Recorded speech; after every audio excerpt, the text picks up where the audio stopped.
I think those Americans, they're kind of keeping something special from us Brits.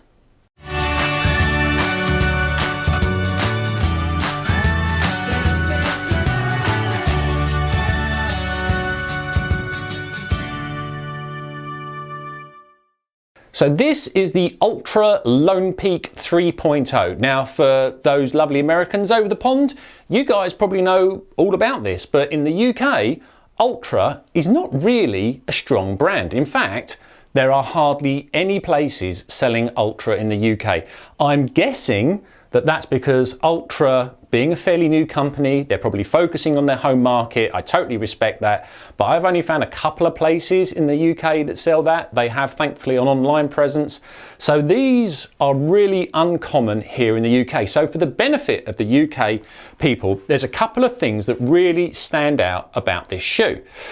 And that, for a start, let me just say, having two unique selling points in a world of training and running shoes that are all very, very similar. This having two standout features, straight away kudos to Altra for having that. First, fairly unique selling point is that the toe box, as you can see, it's quite wide. They have made it to be shaped like your foot. That might be stating the bleeding obvious that that's a good idea, but most companies don't do that. And some companies can make a really pointy toe box. Yes, I'm looking at you, Hoka. And that can cause blisters, it can cause problems, it can cause an uncomfortable toes. It will certainly contribute to getting black toenails if you get a few of those, which many people who do long distance runs do. Whereas this, they actually try to make the toe box look very much, or be shaped very much like your foot, like your actual toes are. Doesn't make it always the most handsome of shoes, but it certainly makes it more comfort, and comfort definitely trumps it looking handsome in the forefoot. The other unique thing about Altras is that they have zero drop. So most shoes, you know, Mizuno for example, they've got 12 millimeters is kind of their thing. A lot of companies run somewhere between 4 and 8 millimeters, occasionally 10, but Altra say, no, you know, we evolved walking on relatively flat ground. Why would you start raising the heel up? And that actually makes a lot of sense. I'm sure there's good science behind the reason why shoe companies tend to give you some drop, but Altra don't go for that. So if you find that you've tried lots of different shoes and they're giving you maybe some calf pain or some knee pain, maybe, just maybe, I'm not a doctor, I wouldn't like to tell you these things, but maybe a zero drop shoe might be for you. So those are the two key features of Altra. This is their trail shoe. They actually do more than one shoe. This is one of their, I would say maybe their flagship trail shoe. I haven't had so much experience to totally quantify that. It has got a nice amount of cushioning here, and as I mean, it probably won't pick up on the camera, but as you're squeezing that, there is plenty of squidge there. Squidge is the scientific term, you know. So the cushioning is very good. It's got a nice grippy outsole, not super deep lugs, but there's plenty there, and the grip is excellent. I have raced in these shoes. It's also got this kind of, this is supposed to be like a mountain range here, so a little bit of styling there, and it's quite a funky looking thing, maybe not super handsome, but it's certainly got a unique character. In terms of weight, on a UK size 11, it's coming in at 350 grams, which is 12.3 ounces. And all in all, it is an extremely comfortable shoe. So let's get into what's great and maybe what's not so great. In terms of grip, that lovely grippy looking outsole, yeah, works absolutely fine.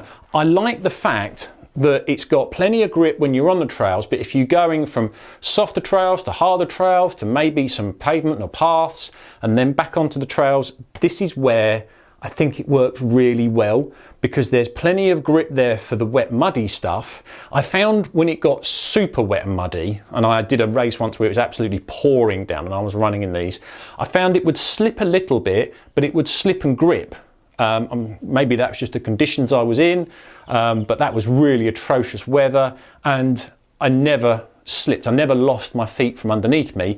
I'd get maybe that little half inch or inch of slip and you're like, ooh, you can just feel it, but the shoe would hang on, and after a while I just I grew to trust the shoe actually, which is quite nice. When you run with a shoe and you get used to those little characteristics, and then you find that actually the shoe's got your back and it's looking after you. Well, it's probably exaggerating, I know, but that's kind of how it felt.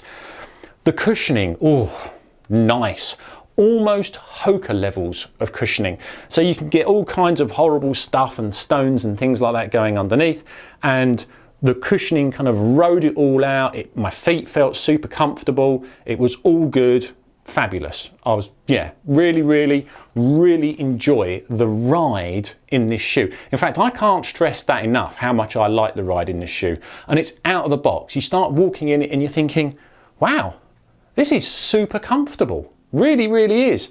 Now on the sizing, I found when I started wearing it, every now and then I would just feel my toes touch the outer edge. They weren't banging into the outer edge, but they would just touch it. So I've used the double lace lock to sort of lock my foot into the heel, and when I was actually running with it, at no point did I ever feel my toes were scrunched. Now the sizing is a little bit odd, because when you look at the label, it says that a UK size 11 is the equivalent to an EU size 46.5. Well, I've checked plenty of other shoes I've got, and none of my other shoes say that a UK 11 is a 46.5. It's normally a 45 to a 46. So, and it's got this down as a US size 12. Well, normally a UK 11 is a size US 11.5. So either we're getting a bit more sizing or a bit more shoe for a UK size, or the US size is maybe just a smidge small, because that doesn't quite add up right. For me, it's true to size, and I'm really happy with the sizing. If you're in the US, you might just want to make sure you try these on, just to make sure that, you know, your toes aren't bumping there. So for me, it fits fine, and I'm absolutely happy with the size, and I don't want to go up half a size. I'm really comfortable with it. I'm just warning you that looking at their sizing and their own label, yeah, a little bit of concern there. Durability wise, it feels really solid. I mean, I've been doing a fair bit of reading up there. Apparently on some other Ultra models, sometimes their quality hasn't, or I won't say their quality, maybe their durability hasn't been as robust as it could have been, possibly because it is a relatively new company. I've not done like 200 miles in these things yet. I've probably ended about 80 miles, but it feels like it's going to go on and on and on. So the durability feels good. But it's not all fun fairs and carnivals. What are the things that maybe aren't so great? Well, I kind of mentioned it already. When you kind of look down at it, it is a bit of a chunky monkey around the front there. So the styling, it's not going to be for everybody's taste. But really, I mean, I really like this shoe. To say that the styling's not great, yeah, the toe box, the toe box is where it's at because of the shape it is. So I'm not moaning about the styling, I'm just saying that, yeah, maybe they could do a little bit of work there. And maybe that's why it's not come to the UK and the European market so much yet. Maybe they're just trying to work at getting the styling that's going to maybe work more for us Europeans. I don't know why they haven't come out. I hope they do, because I think there's a lot here. I mean, this shoe's even got stuff for a gaiter trap here and a fit there. So they're really thinking about what is going to work for you for the environment that you're going to use this shoe from. And I really like running in this thing, and even just wearing it out and about. You know, if I'm going to go for a long walk somewhere, I'll often pop this shoe on because it is very comfortable. Some people are worried when I've talked to other runners, and they've said, oh, zero drop, like, you know, it's some kind of, oh. I personally haven't had any issues. I haven't done like a marathon distance in that, so maybe if you went straight from like a Mizuno 12mm drop straight to this and then do a real long distance, that's probably not a good idea. You probably need a little bit of time, I suspect, I'm not a doctor, but getting used to that zero drop experience. Having used this shoe and played with the zero drop a bit now, or run with the zero drop, it's actually made me curious and want to try more shoes from Altra so I can experience and do more running with zero drop, because I am really enjoying it. And I think it's good to, if you can and if you're financially able, to have some different shoes and to run with some different drops. Keeps your feet and your muscles, I think, working in a good way. But do you know, I really like this shoe. To me, it's totally a 5-star shoe.